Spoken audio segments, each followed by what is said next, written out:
भजन गायकी में दुनिया में बहुत ही कम समय में मशहूर होने वाली गायिका इशरत जहां। शायद आप नाम सुनकर चौंक गए होंगे, लेकिन वास्तव कुछ अलग है। मुस्लिम समाज से होते हुए भी सुर और ताल पर जिसने अपना प्रभुत्व जताया और मात्र 6 साल की उम्र में भजनों से जिसका लगाव रहा, ऐसी भजन सम्राट जिनके सुरों में ईश्वर वास करता है, ऐसी इशरत जहां से CTV रूबरू हुआ और उनके जीवन पट पर प्रकाश डालने वाला यह यादगार इंटरव्यू हमारे दर्शकों के लिए।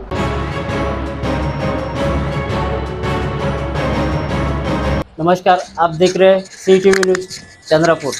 आज चिमूर शहर में विदर्भ की पंडरी समझे जाने वाले चिमूर शहर में सबसे बड़ा त्यौहार श्री हरि बालाजी महाराज घोड़ा यात्रा का होता है और इस यात्रा में लाखों संख्या से भाविक आते हैं। और इस मेले में हमारे चिमूर शहर में पहली बार भारत की मशहूर गायिका भजन सम्राज्ञी ये भगवा रंग फ्रेम इशरत जहाँ जी यहाँ चिमूर में पधारी है। तो बातचीत करते हैं हम इशरत जहाँ जी से। इशरत जहाँ जी, आप बहुत कम समय में भारत की बहुत बड़ी मशहूर गायिका बन चुकी हो और आपका जो गाना भी बहुत फेमस हो गया है और आप पहली बार महाराष्ट्र में चिमूर शहर में आए, तो कैसा लग रहा है आपको? मुझे बहुत अच्छा लग रहा है। सबसे पहले मैं चिमूर की सारी जनता को मेरी तरफ से नमस्कार और मैं आप सभी को धन्यवाद देना चाहती हूँ कि आप सभी ने मुझे यहाँ पे आने का मौका दिया और जो चिमूर का सबसे बड़ा त्यौहार है उसमें शामिल होने का मौका दिया। खास तौर से मैं धन्यवाद देना चाहती हूँ बंटी भाऊ का, जिन्होंने मुझे आज इस कार्यक्रम में बुलाया है। इशरत जी, आप इस भजन गायिका में कब से बन चुके हैं? मैं तकरीबन 17 साल से भजन गा रही हूँ और जब राम मंदिर बनने वाला था, यानी कि जब सुप्रीम कोर्ट से आदेश आया कि राम मंदिर अब बनेगा, हालांकि बनने की प्रक्रिया में तो 500 वर्ष पूरे लग गए, लेकिन जब सुप्रीम कोर्ट से आदेश आया और जब ये पक्का हो गया कि अब राम मंदिर बनेगा ही, तब मेरे मन में ये बात आई कि मंदिर अब बनने लगा है, भगवा रंग चढ़ने लगा है और ये भजन मैंने गाया और सारी जनता ने भारतवर्ष की इसको बहुत पसंद किया और तभी से ये। और आपको जब हमारे MLA साहब ने इनवाइट किया तो क्या लगा आपको चिमूर के बारे में आने के लिए?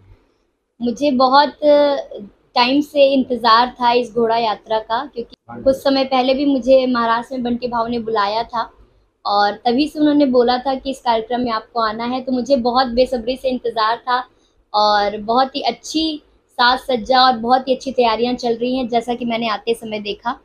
तो बहुत अच्छा लग रहा है और अब देखते हैं आगे कैसा कार्यक्रम होता है। आपको ये भजन गाने का, जो भक्ति संगत गाने का जो लगा हुआ है, कौन सी उम्र में लगा है? मैं जब 6वीं कक्षा में थी तो उसके पहले मुझे भजन के बारे में कुछ भी पता नहीं था। जैसे कि आपको पता है मैं एक मुस्लिम समाज से आती हूँ, तो मुझे भजन का कोई आइडिया नहीं था। लेकिन जब मैं 6वीं कक्षा में थी तो रामकृष्ण मठ में एक भजन की प्रतियोगिता थी, तो मेरी स्कूल की जो अध्यापिका थी उन्होंने मुझे एक भजन सिखाया, बल्कि नहीं एक नहीं 3-4 भजन सिखाए और मुझे बोला कि इसमें से तुम्हें जो भी पसंद आ रहा है उस प्रतियोगिता में तुम गाओ।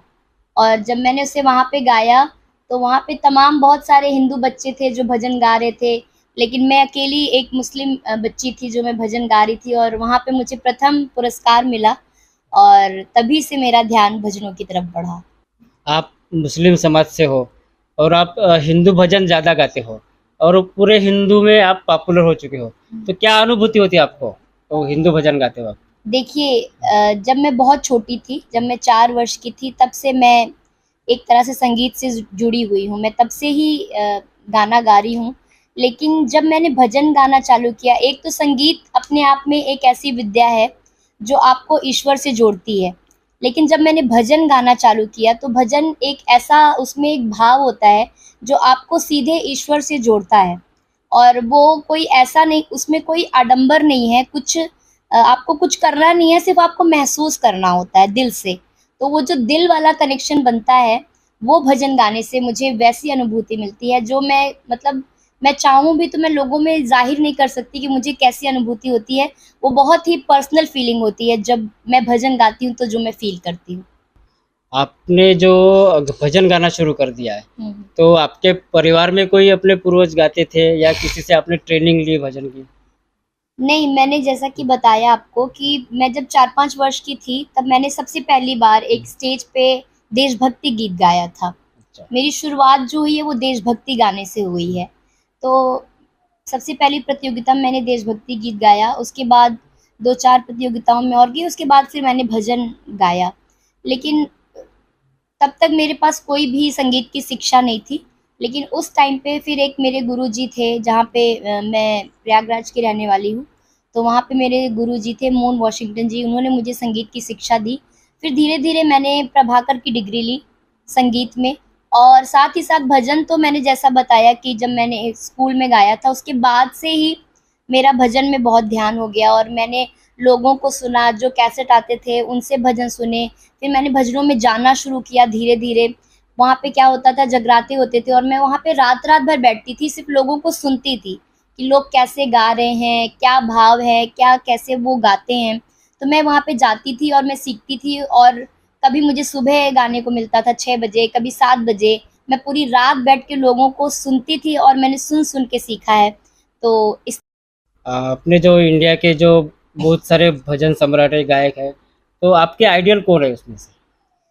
देखिए, सबसे पहले तो मेरे जो आइडल हैं संगीत में, वो हैं मोहम्मद रफ़ी साहब। उनका जो सबसे पहला भजन मैंने सुना, सुख के सब साथी दुख में ना कोई, तो ये भजन मुझे बहुत पसंद रहा बहुत समय तक।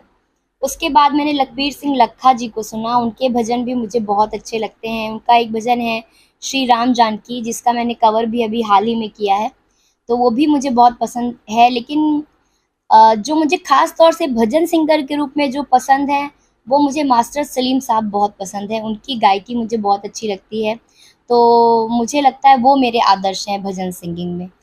आज हमारे साथ थी भारत की मशहूर प्रसिद्ध भजन गायिका इशरत जहाँ जी, जिन्होंने ये भगवा रंग गाना उनका बहुत फेमस हो गया और आज हमारे न्यूज़ चैनल के उन्होंने एक खास मुलाकात भी दी। हर कदम खबर की ओर, CTV न्यूज़ चंद्रपुर के लिए बालू सातपुत।